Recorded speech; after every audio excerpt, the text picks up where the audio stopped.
नमस्कार।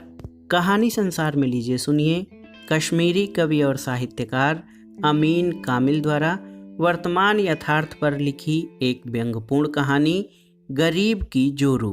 वाचन स्वर मेरा यानी अनुराग चौधरी का है। ज्यों ही मुफ्ती साहब ने देखा कि वह किसान उनके ही आंगन में घुस रहा है, वह जल्दी से खिड़की छोड़कर भीतर कालीन पर बैठ गए।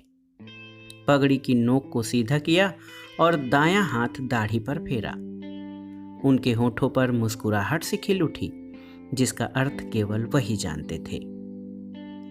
असल में उस समय मुफ्ती साहब खिड़की की दरार से रहमान कुली के लकड़ी के मकान की ओर देख रहे थे।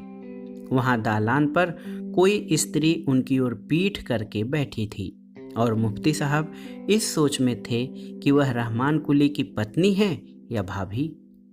मुफ्ती साहब तकिए के सहारे बैठ गए। किसान भीतर आया और बड़े आदर के साथ उनको सलाम किया। मुफ्ती साहब ने उसे ऊपर से नीचे तक देखा और अपने मुफ्ती के ओहदे को दृष्टि में रखते हुए बड़ी गंभीर मुद्रा में उसके सलाम का जवाब दिया। किसान के सिर पर मैली टोपी थी, जिसके किनारे के धागे लटक रहे थे। एक लोई लपेटी हुई थी, उसमें से 2-4 स्थानों पर चूहों ने छेद कर दिए थे। आयु के लिहाज से वह एक युवक लगता था, मगर उसका चेहरा पीला पड़ा हुआ था। अपनी हैसियत को ध्यान में रखते हुए वो दरवाजे के पास ही दरी पर बैठा। उसने पहले मुफ्ती साहब को देखा, बाद में उनके सामने रखे हुए नक्काशी किए अखरोट की लकड़ी के बने डेस्क को देखा। डेस्क पर एक कमलदान के साथ कुछ कागज रखे थे। पास ही चमड़े की जिल्द से मढ़ी एक मोटी सी पुस्तक रखी थी। इस सारे दृश्य को मैं मानो स्वयं देख रहा था, मगर मैं स्वयं वहां कहाँ था। अनुमान लगा लें जैसे मैं उसी कमरे में एक शेल्फ पर हाथ पैर समेटे बैठा था। किसान सोच रहा था कि मुफ्ती साहब स्वयं ही पूछ लेंगे कि क्यों आए हो और क्या चाहिए, मगर मुफ्ती साहब तो माथे पर गहरी रेखाओं के बल डाले और आंखें मूंदे तकिए पर आराम से गंभीर मुद्रा में बैठे थे। उन्हें जगाने का साहस उसे न हुआ और उन्हें जगाने का उसे प्रयत्न करना पड़ा। हजरत, किसान ने डरते हुए मुंह खोला, मैं शरई मशवरा लेने आया हूं। मुफ्ती साहब ने आंखें मीचे ही सिर से हामी भरी। किसान ने समझा कि ये ऐसे ही शरण में आए व्यक्तियों की बातें सुनते होंगे। वह इससे पहले कभी भी इनके पास नहीं आया था। उसने समस्या बताई, हजरत, आज से 4 वर्ष पहले मैंने विवाह किया था। मेरी पत्नी मेरे साथ बहुत अच्छी तरह से रहती थी। लहू पसीना एक करके मैं उसको पालता था। सोचता था कि वह उम्र भर मेरा साथ देगी। जनाब, पत्नी के बिना आदमी की जिंदगी ही क्या है। यह कहते हुए लोई के भीतर ही वह अपने हाथ से अपनी पीठ खुजलाने लगा। मुफ्ती साहब जैसे गहरी नींद से जाग उठे और आंखें चमकाते हुए पूछा, तुमने अपनी पत्नी का नाम क्या बताया? नाम मैंने नहीं बताया, वैसे उसका नाम खतीज है। खतीज? मुफ्ती जैसे इस नाम के हिज्जे निकालने लगे। क्या उसने कोई बच्चा जना है? बच्चे के बारे में सुनते ही उस किसान के चेहरे का पीलापन और बढ़ गया। उसकी ठुड्डी लटक सी गई। एक ठंडी सांस खींचकर कहा, हजरत, अगर मेरे कोई बच्चा हुआ होता तो मैं राजा के समान होता।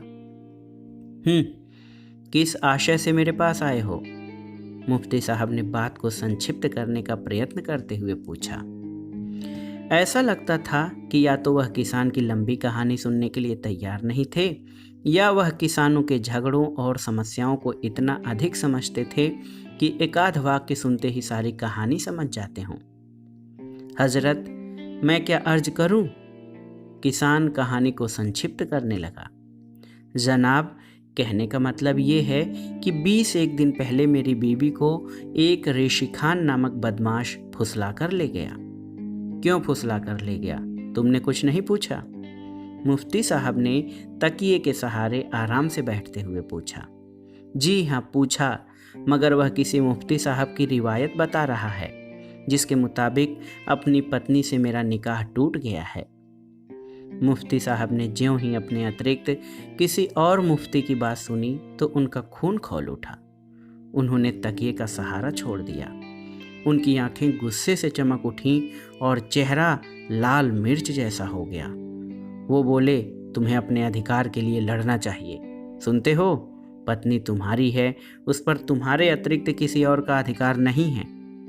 असल में जब तक शरअ की सीमा तय नहीं होती, वो बदमाश और उसके संरक्षक मुफ्ती ऐसे ही गरीबों की पत्नियों को हड़पने की ताक में रहेंगे।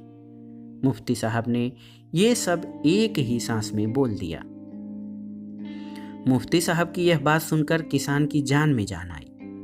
वह इतना प्रसन्न हुआ जैसे मुफ्ती साहब के तकिए के सहारे बैठने से उसको अपनी पत्नी पुनः प्राप्त हो गई हो। उसने जाने की तैयारी की तो मुफ्ती साहब ने कहा, अरे मुश्टंडे, मशवरा देने का खर्चा ही दे देते। मैं मांगता तो नहीं क्योंकि तुम गरीब हो, मगर एक कानून की किताब खरीदनी है। तुम ही लोगों को शरअ के कानून बताने के काम आती है।